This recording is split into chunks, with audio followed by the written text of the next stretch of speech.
사건 속 인물의 내면을 들여다보는 사건 몽타주 시간입니다. 오늘 사건 몽타주에서 살펴볼 인물은 바로 이 사람인데요. 이 인물에 대한 몇 가지 단서를 먼저 살펴볼까요? 그는 20년 넘게 독방에 수감돼 있는 무기징역수입니다. 또 그는 독방에서 24시간 일거수일투족을 CCTV로 감시당하는 등 인권 침해를 당하고 있다며 인권위에 진정서를 제출하기도 했는데요. 그가 어떤 말을 했는지 한번 들어볼까요? 20년 넘게 독방에 수감된 채 일거수일투족을 CCTV로 감시당하는 등 인권 침해를 당하고 있다. 24시간 감시에 용변을 보는 모습까지 노출되는 것은 부당하다. 오늘 사건 몽타주의 주인공 신창원입니다. 오늘 사건 몽타주에서 살펴볼 인물은 신창원입니다. 오늘 신창원에 대한 집중 탐구를 도와주실 전문가 두 분을 모셨습니다. 프로파일러 권일용 교수 그리고 박재일 경찰수사연수원 교수. 어서 오세요. 네, 반갑습니다. 신창원에 대해 자세히 알아보기 전에 신창원이 어떤 범행을 저질렀는지부터 짚어보겠습니다. 이름 신창원, 1967년 전라북도 김제에서 태어났습니다. 어린 시절부터 절도죄 등으로 소년원과 교도소를 들락거리기 시작한 신창원은 1989년 3월 동료 4명과 함께 강도살인을 범해 강도살인 치사죄로 무기징역형을 선고받고 수감됐습니다. 그러던 그는 1997년 부산교도소 감방의 화장실 환기통 쇠창살을 절단하고 탈옥해서 2년 6개월간 도피 행각을 벌였지만 가스레인지 수리 기사의 신고로 결국 검거됐습니다. 신창원은 그 이후 출소일 없이 20여 년간 독방에서 수감 중입니다. 네, 잊을만 하면 사람들의 입에 오르내리던 희대의 탈옥수 신창원이 지난 2월 자신이 인권 침해를 당했다라면서 화제가 됐습니다. 박재일 교수, 네. 어떻게 보고 계십니까? 네, 신창원이 국가인권위원회에 이제 인권 침해를 당했다고 진정을 했었습니다. 예. 근데 국가인권위원회에서 올해 2월달에 이것은 인권 침해다, 합리적인 대안을 마련해야 된다라고 권고를 했었는데 그 이유는 신창원이 지난번 그 1997년에 탈주한 이후로 네. 그때 체포돼서 그때로부터 지금까지 이제 20년이 넘는 세월 동안 독거 수용 상태고 또 독거 수용하면서 네. 수용 시설 내에 CCTV로 24시간 감시하는, 그래서 화장실을 왔다 갔다 하는 것조차도 감시가 돼야 되는 이런 상황이었다는 거죠. 그래서 네. 국가인권위원회에서는 이런 것들이 이제 신창원의 수용 태도들을 볼 때 2011년 이제 부친이 사망했다는 소식을 들은 네, 네. 때에 자살을 시도한 것 이외에는 예. 일반 수용자의 수용 태도와 거의 흡사하다, 다르지 않다, 위험도가 낮다라는 평가들을 했는데 이런 형태의 24시간 감시하는 체제는 다른 대안들이 필요하다라는 것들로 인권 침해에 권고를 했습니다. 아하. 개선 권고를 했습니다. 네네. 신창원은 교도소에서 복역하면서 고입, 대입, 검정고시에 연이어 합격했고 자격증을 따는 등 모범수로 살고 있습니다. 최근 한 방송을 통해 그가 옥중에서 보낸 편지 내용이 공개됐는데요. 어떤 심경을 밝혔는지 한번 들어보겠습니다. 5년 동안 허점을 찾느라 보냈고 허점을 발견하고 실행까지 3개월이 걸렸다. 쇠창살 2개를 절단하는데 2개월이 걸렸고 체중을 빼느라 밥을 거의 먹지 않았다. 창살을 빠져나오는데 너무 힘이 들었다. 억지로 몸을 밀어 넣어도 몸이 꽉 끼어 움직이기도 힘이 들었다. 무리를 주어 빠져나오는데 힘이 들었지만 성공했다. 등과 어깨는 찢어서 피가 흐르고 있었다. 안녕하세요. 편지 잘 받았습니다. 이틀 동안 많은 고민을 했습니다만 사형도 부족한 중죄를 지은 죄인이 무슨 말을 할 수 있겠어요. 모두 자기 변명에 불과할 뿐이지요. 저는 그저 이곳에서 조용히 속죄하며 마무리하고 싶습니다. 네, 신창원은 같은 처지에 있는 재소자들의 심리 상담을 해주고 싶다면서 심리학을 공부하고 있는 것으로도 전해졌습니다. 권일용 교수, 무척 많은 범죄자들 만나봤잖아요. 네, 신창원의 이런 모습 어떻게 평가하십니까? 여기서 우리가 이제 주목해야 될 것이 같은 처지에 있는 사람들이다, 이런 표현을 했거든요. 네. 이런 걸 보면 거기에서 범죄를 저지르고 수감 생활을 하는 것이 어떤 동질감을 갖는 그들만의 어떤 틀을 만든다, 이런 생각이 들고요. 네. 사실 어떻게 보면 심리 상담을 자기가 해줘야 될 게 아니고 신창훈 자체가 심리 상담을 받아야 될 사람이라고 저는 생각을 합니다. 예. 그런데 거기서 책을 보고 심리학을 공부했다고 해서 마치 자기가 어떤 다른 범죄자들의 어떤 그 여러 가지 어려운 점들을 해결해 줄 수 있는 것처럼 스스로를 좀 과대평가하지 않나 이런 생각도 좀 듭니다. 예. 다만 전 개인적으로 신창훈과 편지를 좀 주고 받았었거든요. 네. 그래서 그 중에 밝힌 것 중에 하나는 자기가 교도소에 있을 때 어린 19살, 20살 범죄자가 들어왔다가 좀 이따 또 다시 들어오더라. 그래서 그런 모습을 보면서 자기 같은 범죄자가 될까 봐 어떻게든 좀 막아주고 싶다 이런 신경을 밝히긴 했는데 어쨌든 자기가 그런 스스로의 문제를 해결하기 앞서서 다른 재소자의 문제를 해결하겠다 나서는 건 조금은 과대 포장한 자기 자신에 대한 인식이다 그렇죠. 이렇게 보시는 거죠. 좀 과대평가하는 부분도 있겠지만 예. 약간 그 자기를 좀 이렇게 뭔가 보다 더 뭔가 해낼 수 있다라고 하는 자존감이 너무 높은 이런 심리적인 아하. 특성이지 않은가 예. 이런 생각이 듭니다. 예. 그리고 신창원이 검거된 이후에 탈옥을 했을 때 뭐 경찰 전체가 상당히 혼란에 빠졌었고 속칭 뒤집어졌잖아요. 그 당시 권일용 교수는 경찰관이었고 네. 어땠습니까? 신창원과 관련이 있는 업무였습니까? 그때는 제가 이제 그 경찰서에서 지금은 수사지원팀이라고 표현을 합니다만 예. 당시에는 이제 형사관리계가 있었는데요. 네. 거기서 CSI 근무하고 이 그 서무 업무를 같이 하고 있었는데 예. 그 업무가 쉽게 말씀드리면 이제 전체 경찰서 인원들을 검문 검색에 동원을 하면서 그 배치표를 작성하는 업무를 하고 있었습니다. 예. 그러니까 24시간 배치를 해야 되니까 네.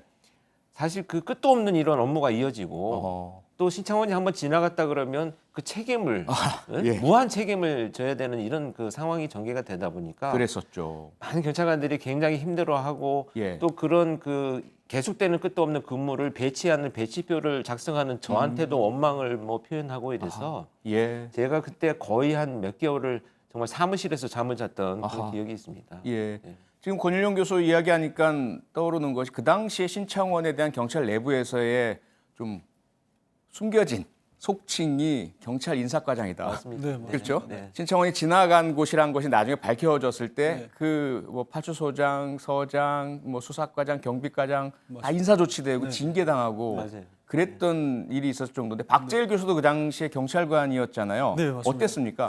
저는 시골 지역 경상도 지역의 형사팀에 배치되어 있었습니다. 그래서 네. 이 사건 당시에도 이제 뭐 탈주범들이 뭐 은신해 있을 만한 예상 장소들을 검문하거나 이 검문이나 검색이나 수색들이 아주 일상적으로 이어졌습니다. 그리고 밤새도록 했잖아요. 네. 밤새도록. 예. 좀 말씀하신 대로 이제 신창원이 한번 지나가면 또 그 검거에 대한 그 실패 그 문책들이 이어졌잖아요. 예. 그래서 한마디 기억나는 게 그때 이제 언론에 나왔던 뭐 신출 경몰 뭐 이렇게 해서 실 경몰. 신창원이 출연하면 경찰이 경찰관이 무너진다. 아주, 네. 예. 그래서 아주 이런 말들, 이런 고단한 시간들이 기억이 납니다.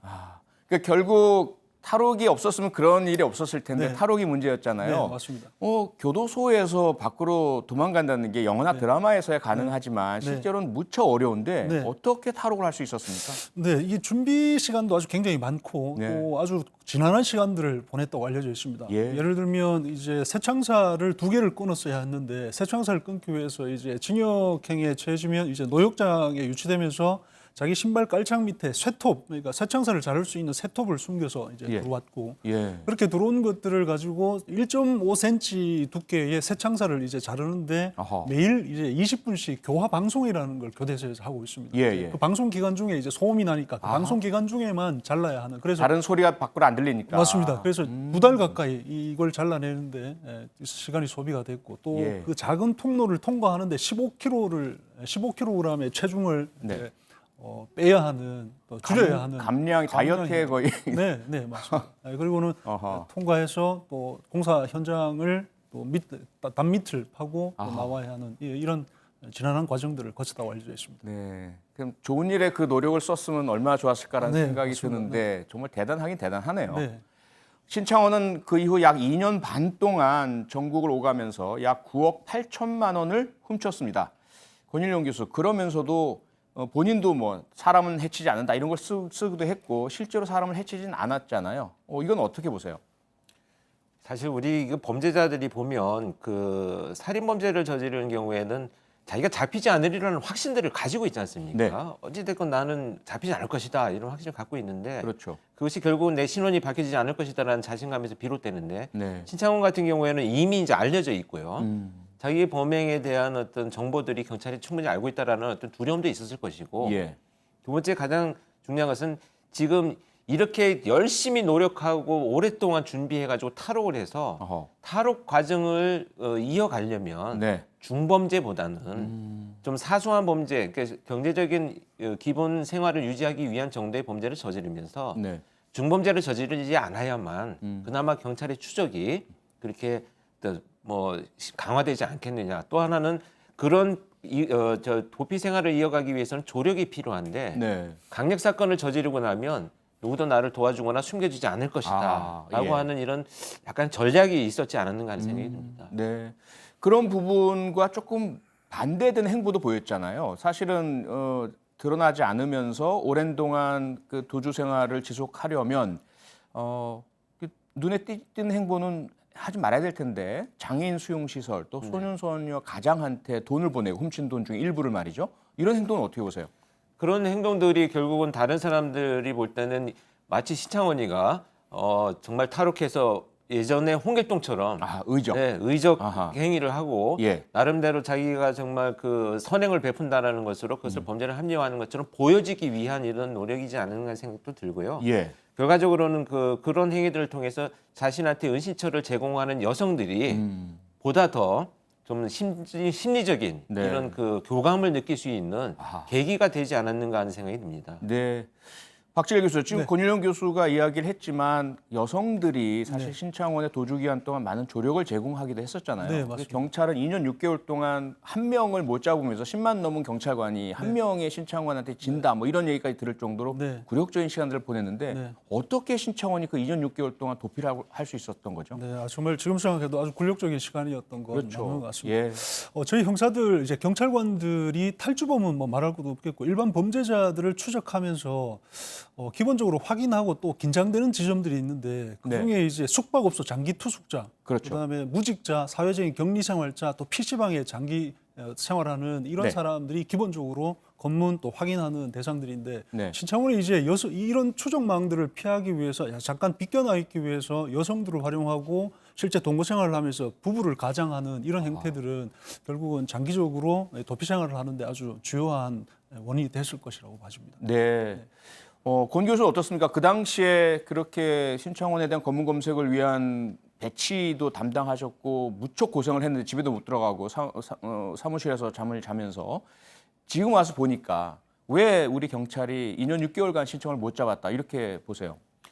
일단 지금 이 신창원이 노력을 한 그 범행 사실, 그러니까 도주하기 위한 여러 가지 노력들을 우리는 너무 과소평가하지 않는가 하는 생각이 들고요. 아하, 예. 특히 그런 특성들, 지금 이제 박재 교수가 얘기했듯이 일상적으로 그 동안에 있어 왔던 장소나 그런 그 대상을 선정을 해서 수색을 하고 했기 때문에 해오던 대로. 네, 예, 그러니까 예. 기존의 그 범인을 체포하고 검거하던 방식대로만 아하. 상대방을 바라봤기 때문에 네. 제대로 된 분석이 진행되지 않았는가 하는 생각이 들고요. 특히 예. 이 여성들을 보면 조력을 했다는 여성들을 보면 이 굉장히 불우한 어떤 환경을 가진 또 분들이 많이 개입이 되고 있습니다. 네. 그런 걸 보면 이런 절제한 돈으로 심리적인 지배 상태를 만들어서 아하. 예를 들면 어떤 이 사이코패스 성향을 높은 자들이 마치 자기한테 이제 뭔가 동조할 수 있는 상황을 의도적으로 만드는 것처럼 아하. 그런 형태로 자기가 조력을 받아가면서 예. 생활을 했기 때문에 네. 경찰이 전통적인 수사 기법으로 검거하는데 상당히 지연됐다 그렇게 보여집니다. 그리고 또 하나가 당시에 그 신창원을 잘 아는 형사가 자신이 알고 있는 소위 말하는 깡패 불량배들을 동원을 해서 신창원 있는 곳을 습격하다가 잡기 직전에 놓치는 일이 있었잖아요. 근데 그 이후에 이 일이 알려지고 나서 그 해당 형사는 징계를 당하고 더 이상 신창원 추적을 못하게 되고 이런 우여곡절도 신창원 검거에 좀 지장을 초래한 게 아닌가 이런 생각도 드네요. 네. 박재일 교수는 어떻습니까? 그 당시에 신창원 검거 상황 그분 좀 기억이 나세요? 네네. 예.